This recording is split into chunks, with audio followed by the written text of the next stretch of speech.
Nung minomonitor ko yung inyong pagharap po sa Senado, no? I think you're advocating for an anti-political dynasty law up to the fourth degree of consanguinity. Tama po ba? Fourth degree? Yes.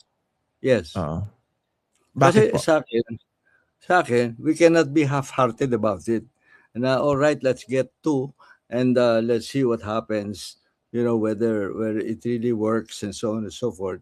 And sa akin, what is happening to our country is it's really bad that the dynastic clans have controlled the house, they've controlled the governorships and so on and so forth, and it has to stop. We cannot do it by if let's finesse this, let's try this a little so that we to at least improve a little and so on.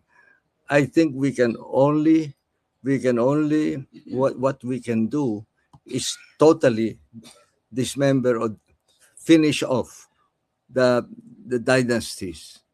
That that's it. I mean, it's wrong. It's wrong. They've done wrong, and I think that we must totally dismantle it and see what happens.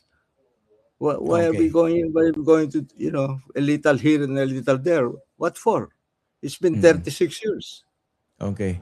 Linawin lang po natin sa mga hindi familiar, no? Pag fourth degree, basically abot sa mga pinsan, First hindi po ba? cousin. First First cousins, cousin. tapos great grandfather, grandparents. Well, 1, 2, 3, 4 going up, right? Father, Oo. grandfather, great grandfather. Okay. So medyo malawak po, no? Steps. Yes. Opo.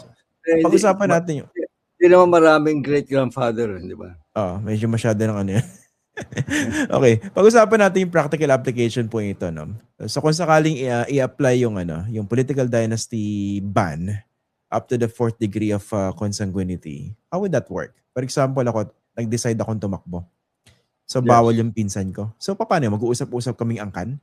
How would you Well, kung sabay operationalize this? kung sabay kayo, it can be done by draw. You can draw, right? Kung sino can run because both of you cannot run when there's a situation like that.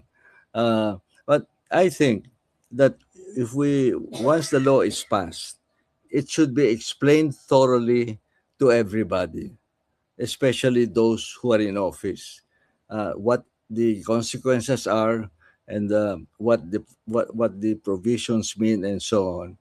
Para it is then their responsibility not to even file because they should know if a first cousin is running for office. So they should settle it with the first cousin among themselves. So Hmm. ang proposal ko is make this known to everybody and make the real punishment there. No, like for example, disqualified na sila from ever running, plus a prison term or whatever it is. But it's their job to find out if their cousin or uncle or grandfather is running. Of course, they Mm. would know in the family, right? Why Okay. why why must the COMELEC search for the relationships? Ang hirap ng trabaho yun sa COMELEC. Yun nga po That yung susunod na tanong ko. Oo. Pwede bang ano yes. yan? Kunwari, alam naman ng COMELEC. Teka, magkamag-anak kayo eh. Kumbaga meron silang knowledge na. Pwede ba nilang i-reject yung application certificate of No, they candidacy should call. right away? They should call the candidate and say, "You're violating the law here, right? Either you withdraw or you draw on the two of you on who should run, because the punishment is very big. That you can be disqualified for life plus a prison term of 1 year. Mm. You don't like that, and to me, it's the responsibility of the candidate to know who of his relatives are running, whether a Opo. cousin is running or hindi ba? Why Opo. should that be why should that be imposed on the COMELEC to do when there's so much to do already? By the way, dun sa mga hindi familiar, yung kausap po natin ngayong gabi, dati rin po siyang tagapamuno ng Commission on Elections. Okay. Ito po yung isa kong tanong, no? Yung propose nyo na up to the fourth degree of consanguinity, ano po ito? Covered national and local or local lang? Yes. Ano po yung Well, pinapropose to ninyo? me, it should cover everything. National, provincial, city, municipality, and barangay. Pati barangay, lahat yan. Dapat tama pati barangay. That's in the Pangilinan and the Hontiveros versions of the law. Okay. Yung sa kanilang So, proposal, kasama yun. Kasama Okay. it should include barangay. Okay. Again, tingnan po natin yung practical application. So, kunwari 2027, fast forward, meron ng ganitong batas. Filing ng Certificates of Candidacy, October 2027. Okay, kunwari ako po, plano kong tumakbo for mayor sa lugar namin. Nag-file ako ng COC. Tapos, it turns out, meron pala akong pinsan o kaya lolo tumatakbo sa pagka-senador. Tapos yung isa sa pagka-governor sa napakalayong lugar. It's my responsibility to know that. Tama po ba? Yes. Yes. Okay. It should be your responsibility to know that. We don't have to be close. Kunwari magkaaway kami. Madali namang gawin yun ng komedya, hindi ba? Hindi, Okay. hindi ko ano yan, hindi kami magkaaway kami, kaya dapat hindi kayo matakot din na kami magpisa. Who are you kidding, man?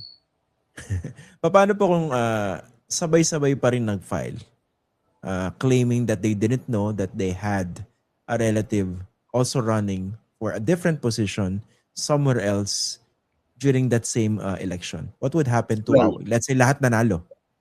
Well, if they did not study the relatives within the fourth degree, whether they're running or not, and so on, then they should suffer the consequences of that. They can still be disqualification. Okay, disqualification ang nakikita nyong plus a prison term. Prison term. Yes. Wouldn't that be too harsh, yung may prison term? What? Wouldn't that be too harsh? It's too harsh? Yeah. Well, they probably very rich already, right? They've already stolen so much money and it's still harsh. Okay. Sige. So, fourth degree. Kumusta yung naging response nung consultation sa Senado nung pinupush niya yan? Anong pakaramdam nyo? Ano pong napulsuhan ninyo dun sa mga senador? Wala naman kasi si Hontiveros was the only one who was there throughout the hearing, and several senators came in and out, Ejercito, Pangilinan, Aquino, there are several more. No? They came in and out, and we understand that because apparently there was also a problem going on the question of Senate President presidency, and all that at the same time. So marami tumata kung pwede raw pumunta ron kasi kulang, walang there not enough votes, right? And so the one who was there really all the time was Senator Hontiveros, and she was very clear on her own, and she's the one that goes all the way down to the barangay. So dapat actually it's most important yung barangay kasi diyan dapat walang mayayaman diyan. Dapat yung mga nandun sa barangay, especially the poor, should have the positions. Hindi yung tao ng mayayaman. Dapat nga non-partisan. They're the sovereignty of numbers, and let them exercise the sovereignty of numbers. Sir, ito may madalas tong maitanong sa akin and this is also part of the reality dito sa ating politika. Paano po yung mga mistresses at saka yung mga kabit? Kasama doon sa mga definition nila ng mga senators. Basahin mo yung kanilang mga proposal. Kasama yung mga ganon. Pero paano yun? Wala kang legal connection yun to begin with. So, paano masasabi na kabit itong isang lalaki o yung babae? Paano po yun? It's a matter of proof. When it comes to the point of did he violate the law? Kasama yon that if they have a relationship and all that, and it's up for the prosecution to prove that it's more than just a friendship, right? Okay, oo. Tsaka iba naman talagang common knowledge, let's say, within the community, within the, the province. Baka Oo. may anak Kasi ka ano oo nga po. Hindi kasi minsan, okey, bawal yung political dynasty dahil, kamag-anak o kaya kapamilya. Eh, minsan hindi naman asawa yung pinapatakbo, kabit, eh. Tas nagkokontrol yung politiko, 'di ba? Ito po, another practical application. So, assuming na meron pong maipas ang political dynasty law, before the 2028 elections, what would happen to the existing, group of politicians sitting with so many connections in the family? Papaano po yung transition niyan? Well, they cannot, they must follow the law in the next elections. Di ba? Mm. And, Mm. when is the next elections? 2028? 28. Yes. Mm. And they must follow it in the next barangay election. Because I think the most important local government is barangay. Why? Because barangay is the only local government that has the three powers: quasi-judicial, quasi-legislative, and quasi-executive. And the power, that's principle of subsidiarity, is that the power should be given as close to the people as possible, and that is barangay. Mm. That's about that. The subsidiarity and solidarity is one that leads to nationhood.